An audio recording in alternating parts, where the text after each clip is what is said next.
मैं आपको आरएसआई का एक ऐसी हिडन टेक्निक बताऊंगा जो आपके ट्रेड्स को 10 गुना बेहतर कर सकती है। आरएसआई सिर्फ इंडिकेटर नहीं है, ये एक पावरफुल ट्रेडिंग वेपन है। आज हम दो हाईली एक्यूरेट आरएसआई की स्ट्रैटेजी डिस्कस करेंगे, जिसमें दूसरी वाली ने मुझे काफी प्रॉफिट बनाकर दिया है। शुरुआत हम बेसिक से करेंगे और एडवांस लेवल तक आरएसआई को एक्सप्लोर करेंगे। जैसे आरएसआई क्या होता है, आरएसआई में ट्रेड कैसे लें, आरएसआई डाइवर्जेंस क्या होता है, और प्राइस एक्शन के साथ आरएसआई को कंबाइन करके हम ज्यादा प्रॉफिट कैसे बना पाएं। सिंपली इसको यूज करने के लिए सर्च करें रिलेटिव स्ट्रेंथ इंडेक्स और इस पर क्लिक करें।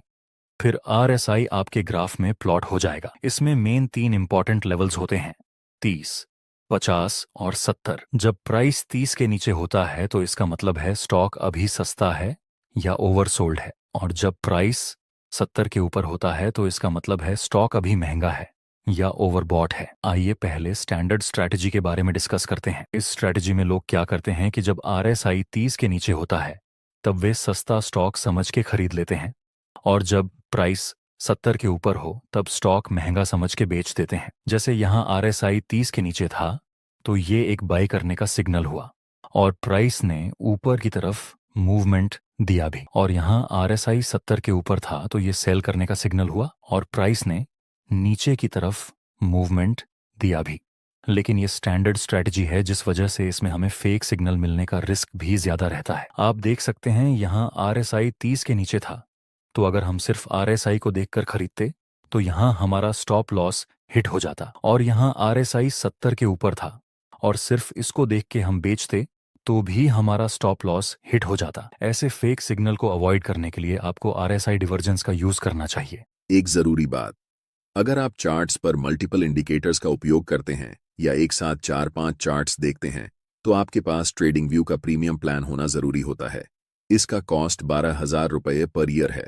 अगर आप ट्रेडिंग व्यू का सब्सक्रिप्शन फ्री में चाहते हैं तो आप अपना डिमैट अकाउंट शाम को ट्रेडिंग ऐप में खोल सकते हैं। अपने ट्रेडिंग को इंप्रूव करने के लिए सैमको में स्विच करें। सैमको आपकी ट्रेडिंग हिस्ट्री का एनालिसिस करके आपको आपकी गलतियों के बारे में बताता है, जिन्हें जानकर आप अपनी ट्रेडिंग को और बेहतर बना सकते हैं। एक ही प्लेटफॉर्म पर सभी एसेट क्लास में ट्रेड कर सकते हैं, जिसमें कमोडिटी डेरिवेटिव्स और करेंसी डेरिवेटिव्स भी शामिल हैं। यहाँ अकाउंट ओपनिंग फ्री है और पहले साल के लिए अकाउंट मेंटेनेंस भी फ्री है। म्यूचुअल फंड और आईपीओ में कोई कमीशन नहीं है। बाकी सभी एसेट क्लास में ट्रेड करने पर केवल 20 रुपए पर ऑर्डर ब्रोकरेज लिया जाता है और यहाँ कोई भी हिडन चार्ज नहीं है। 1000 से ज्यादा स्टॉक्स पर 4 गुना लेवरेज मिलता है, जिसे आप लाइफ टाइम तक होल्ड कर सकते हैं। यहाँ पर आपको ट्रेडिंग व्यू का प्रीमियम वर्जन मिलता है, जहां आप मल्टी चार्ट लेआउट और 50 से भी ज्यादा इंडिकेटर्स का इस्तेमाल कर सकते हैं और चार्ट्स पर ही बाइंग और सेलिंग के ऑर्डर प्लेस कर सकते हैं। साथ साथ अपने स्टॉप लॉस और टारगेट को भी मैनेज कर सकते हैं। अगर आप डिस्क्रिप्शन में दिए गए लिंक से सैमको ब्रोकर ज्वाइन करते हैं तो आपको सीबी से रजिस्टर्ड एडवाइजर द्वारा दी गई रियल टाइम ट्रेडिंग एडवाइस बिल्कुल फ्री मिलेगी।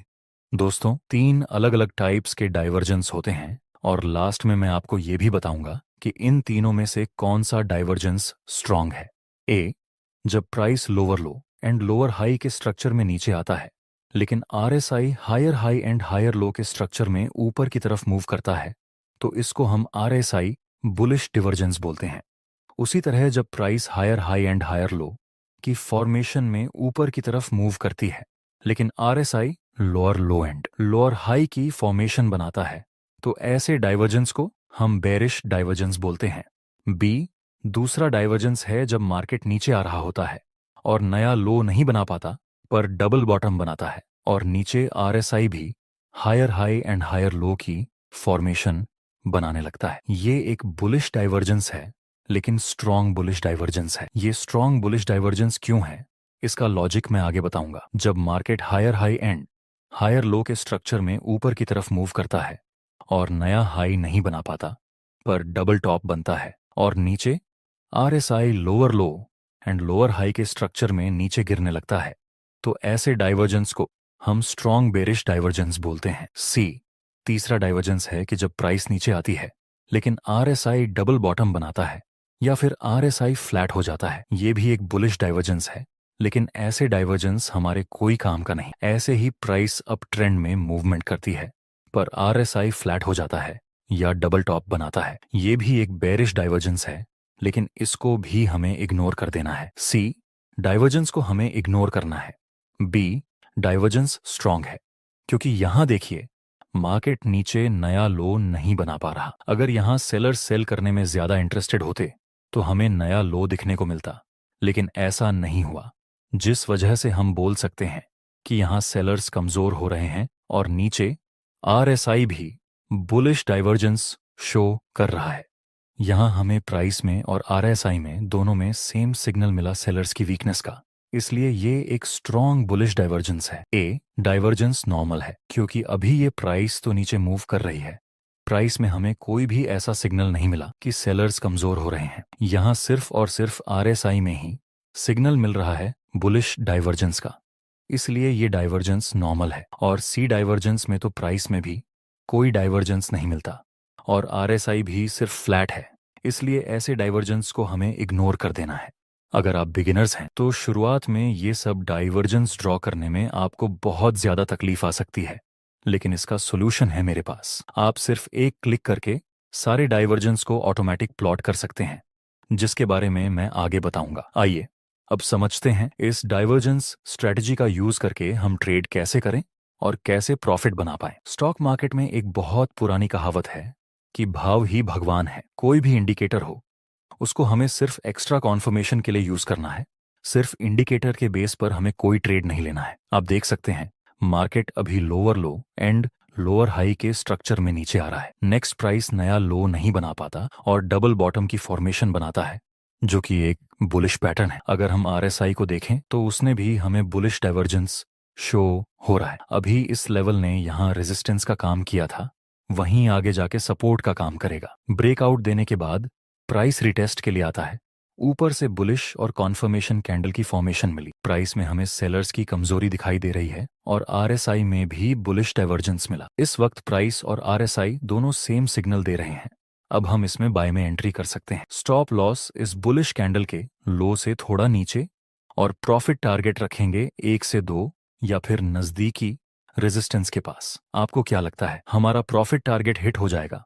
फाइनली हमारा टारगेट हिट हो चुका है। अब कुछ लोग कहेंगे कि ये ट्रेड तो हम सिर्फ चार्ट पैटर्न का यूज करके भी ले सकते थे। ये डबल बॉटम, ये इसकी नेकलाइन का ब्रेकआउट और प्राइस रिटेस्ट करके ऊपर चला गया। ये तो बहुत ही सिंपल था, तो फिर इसमें आरएसआई को यूज करने की क्या जरूरत है? माय डियर फ्रेंड्स, कभी कभी चार्ट पैटर्न्स में भी फेक ब्रेकआउट मिलने के चांसेस रहते हैं, जिसको अवॉइड करने के लिए हम आरएसआई का यूज करते हैं। जैसे आप यहाँ पे देख सकते हैं, अभी प्राइस डाउन ट्रेंड में मूव कर रही है और नीचे डबल बॉटम की फॉर्मेशन मिली। ऊपर से हमें इस नेकलाइन का ब्रेकआउट मिला, तो अगर हम यहाँ बाय में एंट्री करते तो हमारा स्टॉप लॉस हिट हो जाता। पर इसके बजाय हमने आरएसआई का भी यूज किया होता तो हमें साफ दिखता कि अभी आरएसआई न ही ओवरसोल्ड है और न ही कोई बुलिश डिवर्जेंस दे रहा है। ट्रेड लेने से पहले हमने आरएसआई का यूज किया होता तो अभी हमारा जो स्टॉप लॉस हिट हुआ वो नहीं होता। अब आप समझ गए होंगे कि क्यों हमें आरएसआई का यूज करना चाहिए। यहां आप देख सकते हैं market lower low and lower high के स्ट्रक्चर में नीचे आ रहा है, जिसमें पास ये एक इंपॉर्टेंट रेजिस्टेंस लेवल है और ये लेवल भी हमारे काम का है, जो अभी अभी नीचे ब्रेक हो चुका है। आइए देखते हैं आगे क्या होता है। नेक्स्ट टाइम प्राइस ने इस मेन रेजिस्टेंस लेवल को अप्रोच किया और शूटिंग स्टार और कॉन्फर्मेशन कैंडल की फॉर्मेशन मिली, वो भी मेन रेजिस्टेंस लेवल के पास। प्राइस एक्शन के अनुसार ये एक सेल करने का सिग्नल है, लेकिन हमें एक और कॉन्फर्मेशन चाहिए। क्या आरएसआई में कोई बियरिश डिवर्जेंस या ओवरबॉट जैसा कोई सिग्नल मिला? इस बार हमें आरएसआई में भी एक बियरिश डिवर्जेंस का सिग्नल मिला। अब हम सेल में एंट्री कर सकते हैं।